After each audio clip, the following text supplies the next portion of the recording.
बड़े महापुरुष की जीवनी, किसी अवतार की जीवनी पर प्रकाश डालें, पढ़ने की कोशिश करें, तो आपको ये पता चलेगा कि उनके द्वारा किया गया कोई भी महान कार्य जो उन्हें महान बनाता है दूसरे लोगों की नजरों में, जो भी महान कार्य है उनके या चमत्कार है, उनसे हम लोगों का कभी कोई भला नहीं हुआ। शायद ये बात हजम ना हो, परंतु सत्य यही है। लेकिन यदि आप बाबा साहेब की जीवनी पर प्रकाश डालें, कुछ उनको पढ़ने की कोशिश करें या पढ़ने की कोशिश ना भी करें, ये दुनिया जानती है कि संविधान निर्माता ने 35 करोड़ लोगों का जो भला किया है वह पूरे संपूर्ण मानव सभ्यता के इतिहास में आज तक किसी भी महापुरुष ने नहीं किया है।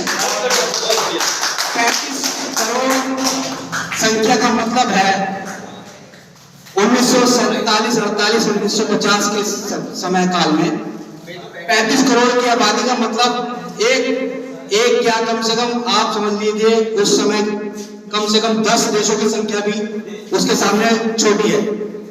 इतनी बड़ी संख्या का उद्धार करना, उनके अधिकारों को महत्व दिलाना, उनके लिए संघर्ष करना और इस अवस्था तक पहुंचाना कि हम सब संगठित होकर आज उनके सम्मान में दो शब्द कहने के लिए स्वतंत्र हैं। मैं ज्यादा कुछ नहीं कह पाऊंगा, मुझे ज्यादा कुछ बोलना तो नहीं आता। मैं अपनी तरफ से सिर्फ इतना समझता हूं कि किताबें तो बहुत होती हैं, किताबें बहुत सारी हैं, ज्ञान देने वाली, मनोरंजन और ज्ञानवर्धक बहुत सारी हैं, लेकिन उन किताबों को पढ़ने का अधिकार देने वाली किताब सिर्फ भारत का संविधान है। किसी भी किताब से कोई उद्धार नहीं हो सकता, किसी भी किताब से कोई महान नहीं बन सकता, वह केवल महत्वपूर्ण हो सकती है। लेकिन पूरे विश्व में केवल एक ही ऐसी किताब है जो हर समुदाय, हर उम्र, हर जेंडर के व्यक्ति को हर तरह का सम्मान और अधिकार देने में सक्षम है, वह केवल ये संविधान ही है। यह हमारा सौभाग्य है कि हम आजादी के बाद पैदा हुए और हम इस संविधान का केवल लाभ ले रहे हैं।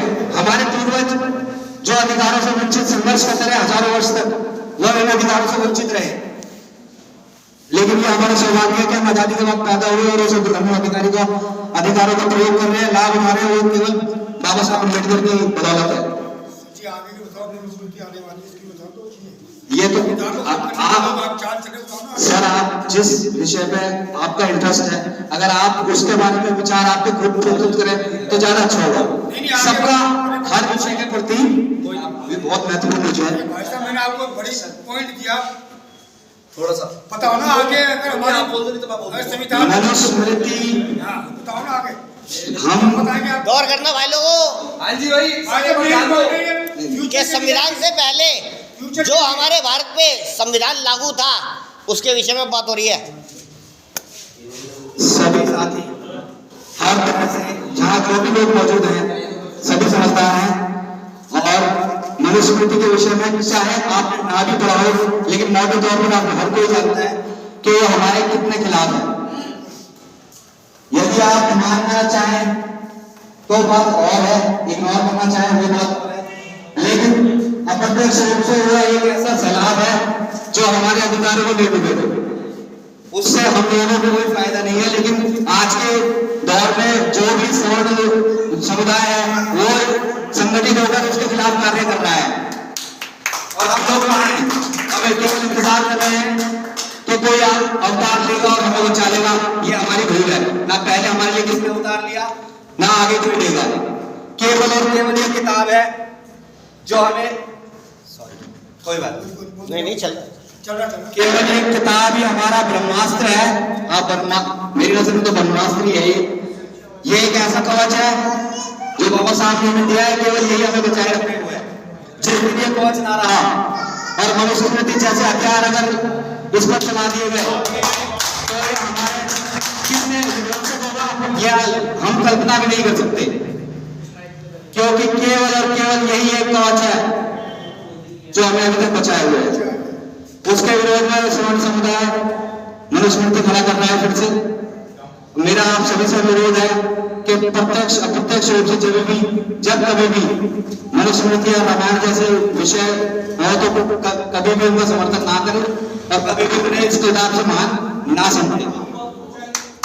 हमारे लिए सदा से सबसे बड़ी किताब यही है, सबसे बड़ा ज्ञान यही है, सबसे बड़ा अधिकार यही है और हमारा संघर्ष इसको बचाए रखने के लिए होना चाहिए। मेरी आप सभी से विनती है, अपने आसपास के लोगों, अपने से जुड़े हुए सभी समस्त लोगों, अपने रिश्तेदारों, अपने आने वाली पीढ़ी को जागृत करें और इस विषय में अवगत कराएं और इसके प्रति सम्मान पैदा करने का आप ही का कर्तव्य है। यदि आप ऐसा नहीं करेंगे तो आने वाली पीढ़ी अपने अधिकारों, अपने सभी अधिकार खो देगी। धन्यवाद। जय भीम।